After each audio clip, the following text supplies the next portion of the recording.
Hello sir. हा बोला. माझं नाव दीपाली गणेश करडे.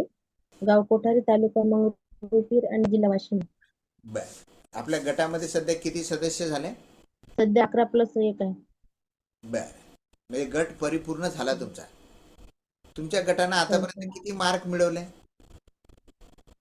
2 गुण मिळाले सर. बरोबर आहे. म्हणजे जसं हं. ताईंनी सांगितलं की आपण गट बांधणी करतोय, 11 सदस्य त्यामध्ये ऍड करतोय, क्षेत्र 15 एकर होतं, तर आपले 2 मार्क त्या ठिकाणी आपल्याला मिळतात. म्हणजे आपली गट बांधणी झाली. आपण नियमद्रक म्हणून नोंदणी केली आणि इतर शेतकऱ्यांना आपल्या त्या ग्रुपमध्ये ऍड करून आपण घेतलंय, तर आपले 2 गुण त्या ठिकाणी पक्के होतात. आता हे 2 गुण मिळवणं एकदम सोपं आहे. म्हणजे काय, तर आपण निमंत्रण केलंय, आपल्या आजूबाजू आपल्याला आवडतात तेवढे 10 सदस्य टाक आणि 2 गुण मिळवणे. परंतु लक्षात घ्या, हे दिसते तेवढं सोपं काम नाही आहे. हा खरा तर पाया आहे. म्हणजे संपूर्ण इमारत जी आहे तुम्ही तुमच्या गटाची, जे 15 जानेवारीपर्यंत तुम्ही काम करणार आहात, तुम्ही पारितोषिक मिळवणार आहात आणि त्याची सुरुवात ही 11 लोक आहे. म्हणजे तुम्हाला लोक निवडताना त्या पद्धतीची निवडावं लागेल.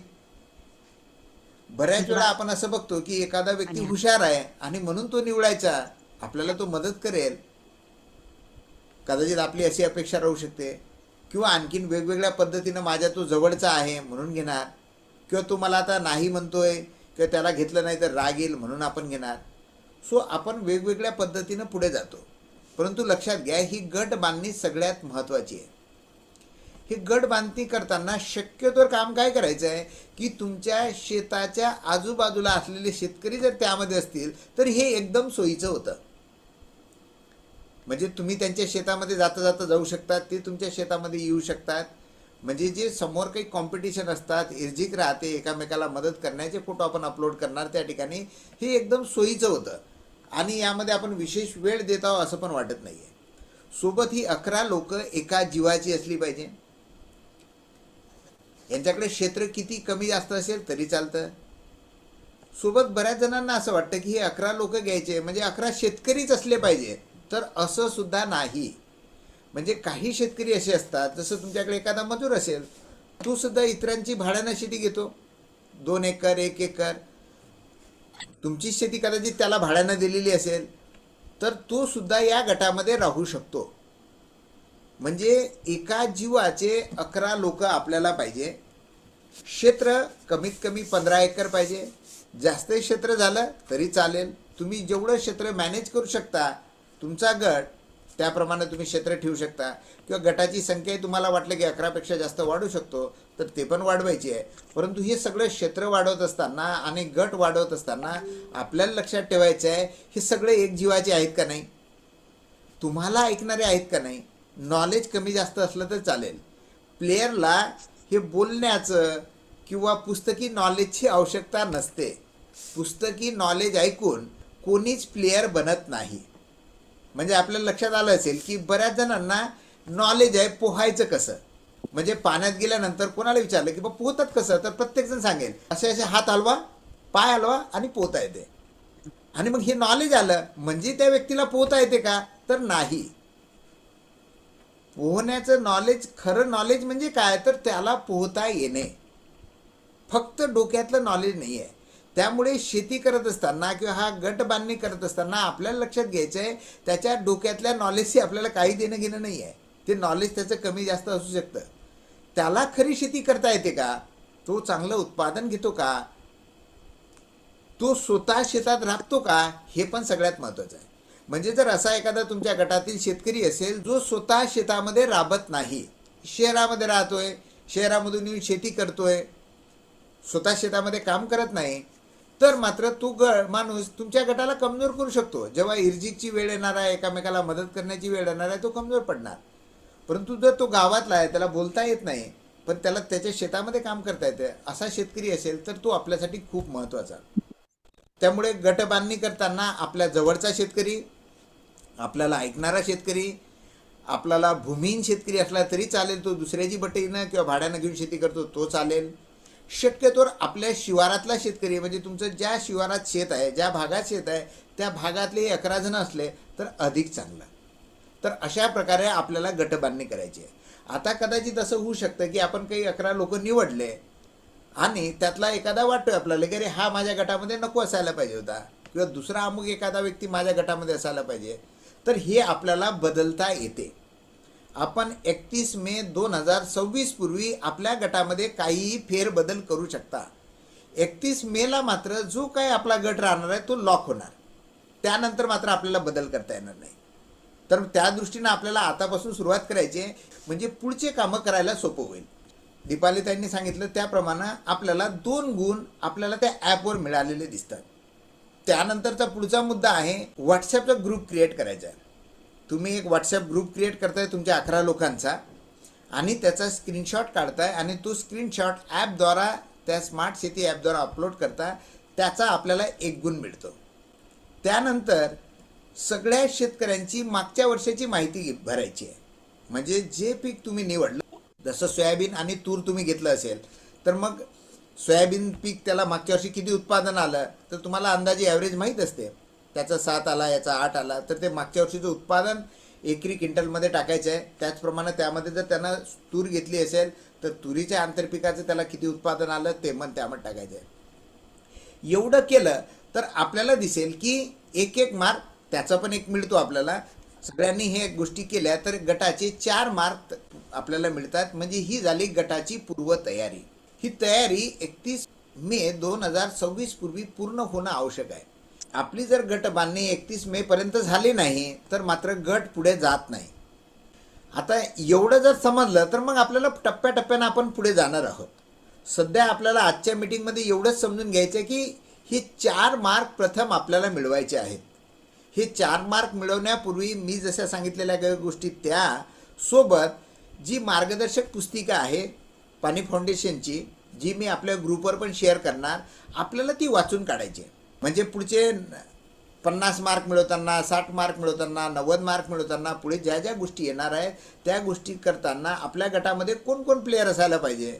जसं आपल्याला दिसते की क्रिकेट टीममध्ये बघा 4-5 बॅट्समन असतात, 4-5 बॉलर असतात, मध्ये ऑलराऊंडर असतात.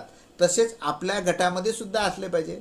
2-4 बोलणारे लोक असतील, तसे पण त्या ठिकाणी असावं. 2-4 अनुभवी माणसं असतील, चांगला त्यांना अनुभव असेल, हे पण निवडा. आणि हे सगळं पुढे जात असताना आपण जर आपल्यापैकी काही जणांनी मार्गदर्शक सूचना वाचल्या असतील तर आपल्याला हे पण लक्षात आलं असेल की यातील 90 मार्क तुम्ही इझिली घेऊ शकता, तुम्ही जर ठरवलं तर.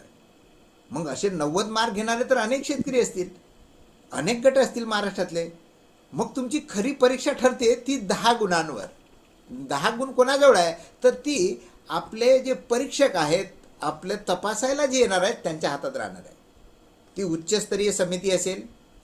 आता ही उच्चस्तरीय समिती काय करतं, 90 तर गुण तुम्ही पण मिळवले, जसं संतोष भाऊ आहेत त्यांच्याही ग्रुपनं मिळवले, अमोल भाऊच्याही ग्रुपनं मिळवले, किंवा गजानन भाऊच्याही ग्रुपनं मिळवले, शंकर भाऊच्याही ग्रुपनं मिळवले, किंवा राजेश भाऊच्याही ग्रुपने 90 मार्क मिळवले. मग आता सगळ्यांना सारखे आहे. हे 10 मार्क जे परीक्षक आहेत ते कशावर ठरवणार आहे तर ते तुम्ही कोणत्या क्वालिटीचं वर्क केलं. म्हणजे इथं क्वालिटी मॅटर करणार आहे, कारण तुम्ही फिजिकली सगळं अचीव केलं. क्वालिटी कशी आहे तर त्यावर ठरणार आहे. आणि ती क्वालिटी सुरुवातीपासून आपल्याला ठेवलं तरच शक्य आहे. म्हणजे आपला ग्रुपसुद्धा त्या क्वालिटीचा असावा, एकसारखा असावा. बऱ्याच वेळा आपण पाणी फाउंडेशनमध्ये बघतो की अनेक ग्रुप असे वेगवेगळे टी शर्ट घालतात, एकसारखे दिसतात. ते दिसण्यातही एकसारखा असावा, मनानेही एकसारखा असावा. हे 11ही सदस्य एका कुटुंबातील नसावे. म्हणजे जर आपल्याला असं वाटत असेल की 10 जण झाले आणि 2 तर मग एका कुटुंबातील आहो, म्हणजे चूल एकत्र आहे, आमचं राशन कार्ड वेगवेगळं आहे असं आपल्याला वाटत असेल. पण जेव्हा त्यापर्यंत येईल, गावामध्ये जेव्हा चौकशी करेल, तुमच्याशी संवाद साधेल, त्यांना लगेच लक्षात येणार आहे की हे 2 जण एका घरातले आहे आणि तुम्ही एवढं सगळं केलेलं काम वाया जाणार, कारण ते तज्ज्ञ टीम राहणार आहे. त्यामुळे हे 11 घरातील 11 सदस्य असावे, हे पण लक्षात घ्यायचं आहे. सोबतच प्रत्येक काम तुम्ही किती जीव ओतून केलं हे सुद्धा ते टीम बघणार आहे, तुम्हाला विचारणार आहे.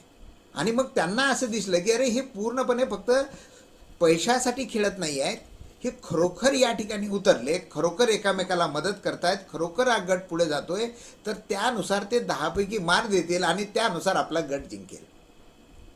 त्यामुळे या ठिकाणी इमानदारी सुद्धा खूप महत्त्वाची आहे. वेळोवेळी पाणी फाउंडेशनचे लोक आपल्याला ऑब्झर्व करत असतात आपण व्हॉट्सॲप ग्रुप क्रिएट करता, त्यावर काही शेअर करता. प्रत्येक गोष्ट आपल्याला पॉझिटिव्हली शेअर करायची आहे, पॉझिटिव्हली समोर पण जायचं आहे. हे सगळं होत असताना नक्कीच मी आपल्यासोबत राहणार आहे. जसं आत्ता झूमच्या माध्यमातून भेटलो आहे, त्याचप्रमाणे वेळोवेळी सुद्धा आपल्याला झूमच्या माध्यमातून भेटणार आहोत आणि या गोष्टी आपण कंप्लीट करणार आहोत. पुढे जाण्यापूर्वी अनेक लोक आता नव्यानं परत जॉईन झाले. आपल्यापैकी एक दोघांना मी परत शेअर करण्याची संधी देतोय की जे मी आता काही बोललो तुम्हाला काय समजलं, काय काय करायचं ठरलेलं आहे, हे मार्क मिळवण्यासाठी की तुमच्यापर्यंत काय पोहोचलं तेच तुम्ही रिपीट करावं, म्हणजे इतरांना पण कळेल की यस मी हे बोललोय आणि इतरांना तुमच्या भाषेत अजून चांगलं कळेल. तर कोण सांगेल मी काय सांगितलं, तुम्हाला काय समजलं? नमस्कार. नमस्कार. आम्हाला जे म्हणजे डोक्यात जे प्रश्न होते ते तर मी तर सोडवलेच समजा, कारण सर्व तुम्ही चांगल्याच प्रकारे सांगितले की बा आपल्याला असं गावात कसं गट बांधायचा, गटाची बांधणी कशी करायची आणि मेन म्हणजे ते सदस्य आपल्याला बरोबर आहे एकजूट असलेच पाहिजे ना, कारण आता आपल्याला आपण स्पर्धेत उतरलो तर मेन म्हणजे आपलं गट गट फर्स्ट राहील ना त्याच्यासाठी. बरोबर. आणि सर्वात महत्वाचं सदस्य एका मनाचे जर असतील तर आपण एकूणमेकांचे कुठले प्रश्न सोडू शकतो. राईट. म्हणजे आपल्याला कुठले पुढे राहिल्यानंतर आता आपण आणखी पुढे पुढे जाणार आहोत ना. येस. असं मार्गदर्शन आहे मला. नक्की. तुमचा आवाज थोडा कटत होता. मी आणखीन एका जणाला शेअरिंगची संधी देतोय आणि मग पुढे जातो. कोण सांगेल? Hello sir. हा बोला माधुरीताई. सुरुवातीला आपल्याला 11 किंवा 11च्या वरी किती सदस्य घेऊ शकता, पण 11ची ही गटबांधणी करावीच लागते. बरोबर. 11ची व्यवस्थित गटबांधणी आणि एका शिवारातील किंवा एक साईड शेत सोबत असेल असे सदस्य घेतले तर शेतीत काम करायला सोपं जाईल आणि सर्व व्यवस्थित होईल. आणि दुसरा प्रश्न की त्यातने आपल्याला गुण मिळणार आहेत आणि शेती 15 एकराच्या वरी कितीही चालेल पण 15 एकराच्या खाली चालणार नाही. येस. आणि त्याच्यानंतर सदस्य असेच नाही की शिकलेलेच असावं, प्रत्येकाला आपापल्या अनुभवाची संधी देता येईल किंवा घेता येईल. बरोबर. प्रत्येकाला प्रत्येक गोष्टीचा अनुभव असते, कोणाला शिक्षणाचा, कोणाला बोलण्याचा आणि कोणाला शेतीविषयी माहिती देण्याचा. म्हणजे प्रत्येकाचे आपापले रोल एकत्र मॅच करून आपल्याला काम करता येईल. येस. तिसरा म्हणजे की आपल्याला सगळ्याचे व्हॉट्सअप नंबर त्या ग्रुपवर शेअर करून सर्वांना त्यातून आपल्याला एक मार्क्स मिळेल. येस. आणि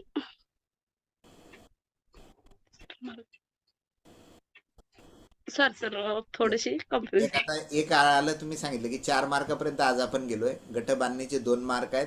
गट कसा बांधायचा आपल्याला कळालं. त्यानंतर आपण एक व्हॉट्सअप ग्रुप आपला क्रिएट करतोय आपल्या ग्रुपचा आणि त्याचा स्क्रीनशॉट अपलोड करतोय, त्याचा एक गुण आहे. आणि तुमचं मागच्या वर्षी जे पीक तुम्ही घेताय त्या पिकाचं उत्पादन काय आलं त्याची माहिती भरायची आहे. म्हणजे पिकाचं उत्पादन टाकायचं आहे आणि त्याचा पण एक आपल्याला मार्क मिळतो. म्हणजे 4 मार्कापर्यंत आता आपण पोहोचू शकतो. बरोबर. येस. अमोल आपल्याला काही सांगायचं? काय नाही सर, बस हे माहिती मिळाली. आता आम्ही अशी प्रोसिजर पूर्ण करत आहे आणि ते करून घेतो. बरोबर आहे.